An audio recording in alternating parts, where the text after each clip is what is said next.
90 milioni di euro è l'ammontare in tutto il Veneto dei danni causati ai frutteti dalle gelate dell'aprile scorso.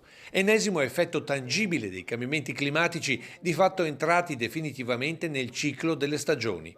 Il dato arriva dal Consorzio di difesa di Belluno, Treviso e Vicenza, nato per proteggere dalle grandinate ed ora allargato alle molteplici produzioni agricole. Numeri pesanti che stanno incidendo sulle stipule delle polizze per questa nuova annata sui campi.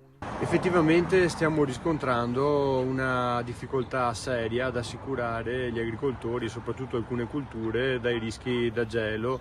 Le culture che hanno più problemi sono principalmente quelle, diciamo, precoci, a fioritura precoce, parliamo principalmente di albicocco, ciliegio, susino, che effettivamente sono più esposte a questo rischio. Questo perché le gelate che si sono verificate negli ultimi 5 anni, due gelate molto importanti che invece non si verificavano da una serie storica molto lunga, sta creando delle tensioni al mercato assicurativo e già l'anno scorso abbiamo avuto difficoltà a mettere in copertura alcune culture. E se le assicurazioni non faranno più polizze per i frutteti, dal Confindifesa l'idea di agganciarli ai contratti assicurativi che vengono stipulati per il prosecco e non solo. Un nuovo fondo mutualistico o un'espansione del fondo già attivo e riconosciuto dal Ministero per dare risposta non solo alle fitopatie ma anche a problematiche da rischio gelo, perché non possiamo non dare una risposta ai nostri soci agricoltori.